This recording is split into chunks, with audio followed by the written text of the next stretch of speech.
Hello बच्चों, आज हम लोग क्लास 10 मैथ का वेरी इंपॉर्टेंट क्वेश्चंस करेंगे जो कि आपके बोर्ड एग्जाम 2025 के लिए बहुत ही ज़्यादा इंपॉर्टेंट है। ये सभी ऑब्जेक्टिव क्वेश्चंस जो बच्चों आपके लिए बहुत ही इंपॉर्टेंट है। तो अभी हम आपको जितना भी ऑब्जेक्टिव क्वेश्चंस कराएंगे सभी को अच्छा से समझिएगा और आपका तैयारी कितना हुआ है, आप कितने को आंसर दे सकते हैं, इससे आपका तैयारी का पता चलेगा। तो आपको एकदम ये सब का आंसर पता होना चाहिए बच्चों, क्योंकि ये जो है ये सब क्वेश्चन जो अभी हम आपको कराने वाले हैं ये सब आपके बोर्ड एग्जाम 2025 के लिए बहुत ही ज़्यादा इंपॉर्टेंट है। और बच्चों आपको हम सभी सब्जेक्ट पांचों सब्जेक्ट का आपको हम तैयारी कराएंगे, इसलिए आप हमारे चैनल से जुड़े रहें। चैनल को सब्सक्राइब करके वीडियो को लाइक कर दीजिए बच्चों, ठीक है। चलिए अब हम लोग क्वेश्चन नंबर 1 से स्टार्ट करते हैं और आपको कितने का आंसर दे पाते हैं इससे पता चलेगा कि आपका तैयारी कितना अच्छा से चल रहा है। तो देखिए पहला क्वेश्चन है हम लोगों के पास, निम्न में 140 का अभाज्य गुणनखंडों के गुणनफल कौन है। यानी कि क्वेश्चन में बोल रहा है कि 140 के अभाज्य गुणनखंड क्या होंगे वो निकालना है और यहाँ पे आंसर सेलेक्ट करना है। ऑब्जेक्टिव क्वेश्चंस आपके एग्जाम में इसी तरह से पूछे जाएंगे आपसे। चलिए देखते हैं 140 का हम लोग अभाज्य गुणनखंड निकालते हैं। तो 140 जो है इसे 2 से हम लोग लगाएंगे, तो 2 से 14 जो है कितने बार में आता है, 2 का टेबल में 7 बार में, और ये 0 यहाँ पे आ जाएगा, ठीक है। फिर ये 70 जो है ये 2 से लग जाएगा, कितने बार में लगेगा, तो इस बार 35 से लगेगा, ठीक है। अब ये 35 जो है ये 2 का टेबल में नहीं लगेगा, तो कितने में लगेगा, 3 में भी नहीं लगेगा, 4 में भी नहीं, 5 में लगेगा। 5 के टेबल में 35 कितने बार में आता है, 7 बार में।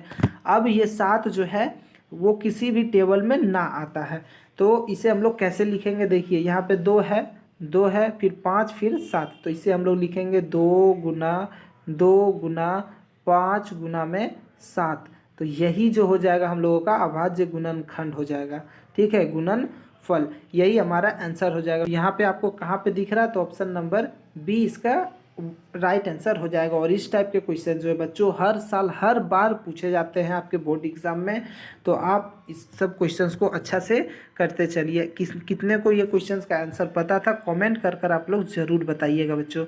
अब देखिए 2 नंबर क्वेश्चन, ये इतना ईजी क्वेश्चन है बच्चों कि आपके एग्ज़ाम में 1 नंबर का पूछे जाएंगे और इससे ईजी क्वेश्चंस आपको पूरे चैप्टर में पूरे बुक में कहीं नहीं मिलेगा। देखिए क्वेश्चन है y बराबर पी एक्स का ग्राफ दिया गया है, ठीक है।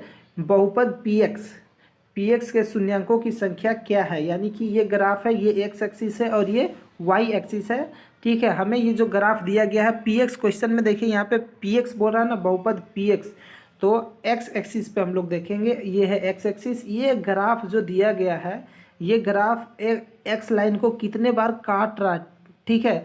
तो यहाँ पे देखिए इसे हम लोग जूम कर लेते हैं। देखिए एक बार यहाँ पे काट रहा है, एक बार यहाँ पे, एक बार यहाँ पे और एक बार यहाँ पे। जब y बोलता तो हम लोग y पे चेक करते हैं, लेकिन y एक्सिस ये है, x एक्सिस ये है, हमें क्वेश्चन में बोला है x एक्सिस ये लाइन, तो इसी लाइन पे हम लोग देखेंगे कि कितने बार काट रहा है, तो 4 बार काट रहा है, टोटल 4 बार काट रहा है ना, तो इसका राइट आंसर हो जाएगा 4, ऑप्शन नंबर डी इसका राइट आंसर हो जाएगा। तो ये बहुत ही इजी क्वेश्चन है और ये आपको बता दें कि हर साल एक क्वेश्चन ये वाला पूछा ही जाता है, आप प्रीवियस ईयर क्वेश्चन पेपर देख लीजिएगा, ठीक है। देखिए तीसरा नंबर क्वेश्चन है, निम्न में द्विघात समीकरण है। यानी कि ये जो ऑप्शन दिया गया है इसमें से द्विघात समीकरण कौन सा है वो हमें बताना है। तो जिस चर के घात हाईएस्ट 2 हो वो द्विघात समीकरण कहलाएगा। यानी कि जिसके x के पावर में घात 2 होगा, x के घात 2 होगा, वो समीकरण द्विघात समीकरण कहलाएगा। तो यहाँ पे देख सकते हैं x के पावर में 2 है, लेकिन यहाँ 2x के पावर में 3 है, तो पूरे समीकरण में अगर x के घात 2 है तो ही वो द्विघात समीकरण रहेगा। अगर किसी के पावर में 4 भी है, 3 भी है, ठीक है, तो वो द्विघात समीकरण नहीं होगा, क्योंकि यहाँ पे देख सकते हैं x के पावर में 3 भी है और 2 भी है, तो ये वाला आगे आएगा ना। तो x के पावर में हमेशा पूरे समीकरण में 2 रहना चाहिए, उससे ज़्यादा नहीं। और पूरे समीकरण में देख रहे हैं x के पावर में 3 भी है, तो ये द्विघात समीकरण नहीं हुआ। उसके बाद बी देखते हैं, ऑप्शन नंबर बी। यहाँ पे देख सकते हैं आप लोग कि x के पावर पूरे समीकरण में x के पावर में 2 है, उससे ज़्यादा नहीं है और ना ही उससे कम है, तो ये जो है बच्चों ये द्विघात समीकरण हो जाएगा। यहाँ भी देख सकते हैं इसमें भी क्या है, x के पावर में 3, लेकिन द्विघात समीकरण के लिए 2 होना चाहिए, इसमें तो घात है ही नहीं, ठीक है। तो ये हो जाएगा ऑप्शन नंबर बी इसका राइट आंसर हो जाएगा। उसके बाद अगला क्वेश्चन हम लोगों के पास 4 नंबर क्वेश्चन है। तो साइन 30 डिग्री का मान क्या होता है? तो साइन 30 डिग्री का मान 1/2 होता है। ऑप्शन नंबर सी इसका राइट आंसर हो जाएगा। जितना भी sine theta cos theta degree वाला जितना वैल्यू है वो आप लोग अच्छा से सारा का याद कर लीजिएगा बच्चों, क्योंकि उससे आपके क्वेश्चंस भी बनेंगे और ऑब्जेक्टिव क्वेश्चंस पूछे भी जाते हैं। 5 नंबर क्वेश्चन, समांतर श्रेणी एपी यानी कि ये एपी दिया गया है, इसका सारवंतर यानी कि डी निकालने के लिए बोल रहा है। तो इस जो एपी में बढ़ रहा है, क्रम बढ़ रहा है, इसमें कितना का अंतर हो रहा है, डिफरेंट हो रहा है, उसी को तो हम लोग डी बोलते हैं। और डी निकालने का फॉर्मूला क्या होता है? A2 minus A1। और एक ए क्या होता है बच्चों? ए हो जाएगा ये प्रथम पद, ये द्वितीय पद। प्रथम पद को क्या बोलते हैं? ए, और द्वितीय पद को बी, सॉरी A2 बोलते हैं, बी ना A2 बोलते हैं। तो A2 क्या है हमारे पास? माइनस का 1, फॉर्मूला में ऑलरेडी माइनस है, और -5। तो ये क्या हो जाएगा? प्लस का 5 हो जाएगा। ठीक है, ये प्लस का 5 हो जाएगा, ये माइनस इससे गुना होकर प्लस का 5, और प्लस -1 और प्लस का 5 में 1 ये वाला घट जाएगा तो कितना आएगा? प्लस का 4 आएगा।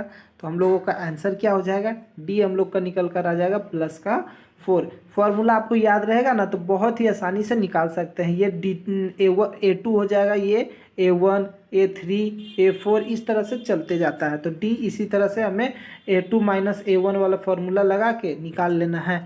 ठीक है, उसके बाद अगला क्वेश्चन हम लोगों के पास है 6 नंबर क्वेश्चन, आर त्रिज्या वाले वृत्त का परिमाप क्या होगा? यानी कि वृत्त का परिमाप का फॉर्मूला क्या होता है वो हमसे क्वेश्चन में पूछ रहा है। तो वृत्त का परिमाप का फॉर्मूला हो जाता है 2πr, और आपसे पूछा जाए वृत्त का क्षेत्रफल तो πr²। ये फॉर्मूला आप लोग याद कर लीजिएगा, ये बहुत ही इंपॉर्टेंट क्वेश्चन है। इस पर आपसे क्वेश्चंस भी पूछे जाएंगे तो सॉल्यूशन करने में आसानी होगा, आपको फॉर्मूला याद होगा तो। और ये सब क्वेश्चन जो है ऑब्जेक्टिव में भी आपसे पूछे जाएंगे। उसके बाद अगला क्वेश्चन हम लोगों के पास 7 नंबर क्वेश्चन है, सभी वृत्त क्या होते हैं? तो वृत्त जो है वो एक ही जैसा दिखते हैं, गोल। ठीक है, जैसे ये इतना है, फिर ये कुछ वृत्त इतना छोटा है, लेकिन सब क्या दिख रहे हैं? सब एक ही जैसा दिख रहे हैं।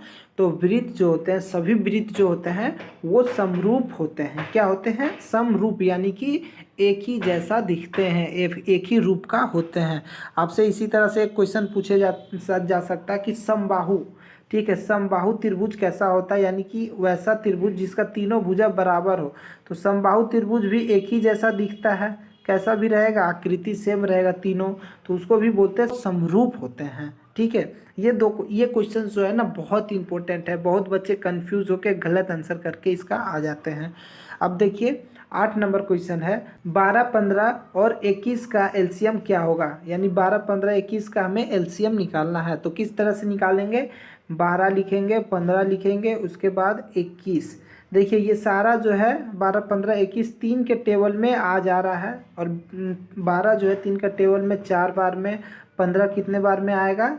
तो 15 आएगा 5 बार में, और 21 आएगा 7 बार में। अब यहाँ पे हम लोग देख सकते हैं कि अब जो है वो कोई किसी के टेबल में नहीं आने वाला है, तो इसको हम लोग 2 से यूं ही लगा देंगे। 4 जो है कितने बार में आएगा? 2 बार में, 1, 5, 7 इसी तरह से उतर जाएगा। अब हम लोग इसका गुना कर देंगे। ठीक है, तो 3 दूनी 6, 6 दूनी 12, ठीक है, 12 पचे 60, 12 पचे 60, और 60 को हम लोग 7 से गुना कर देंगे। 60 को जो है 7 से गुना कर देंगे तो यहाँ 0 हो जाएगा। उसके बाद 7 छक 42, यानी कि 420 हमारा एलसीएम आ जाएगा। वो कितना आ जाएगा? 420। तो ऑप्शन नंबर बी इसका राइट आंसर हो जाएगा। उसके बाद देखिए 9 नंबर क्वेश्चन बहुत ही इंपॉर्टेंट क्वेश्चन है चैप्टर 8 से, त्रिकोणमिति से। देखिए क्वेश्चन में बोल रहा है यदि √2 कोस थीटा बराबर 1 तो थीटा का मान, यानी कि हमारे पास क्वेश्चन में 2 कोस थीटा बराबर 1 ये हमारे पास दिया गया है। हमसे पूछ रहा है कि थीटा का वैल्यू क्या होगा। तो देखिए इस 2 को हम लोग बराबर के इधर भेज देंगे, तो यहाँ पे सिर्फ बचेगा कोस थीटा बराबर 1/√2, और 1/2 जो है कोस 45 डिग्री का वैल्यू होता है। तो थीटा क्या हो जाएगा? कोस 45 डिग्री बराबर 1/√2 होता है। तो थीटा का वैल्यू हो जाएगा 45 डिग्री। 1/√2 जो है कोस थीटा का 45 डिग्री का वैल्यू होता है। ये वैल्यू आपके लिए बहुत ही इंपॉर्टेंट है, आप लोग बच्चों याद कर लीजिएगा। उसके बाद 10 नंबर क्वेश्चन है, किसी असंभव घटना होने की प्रायिकता है।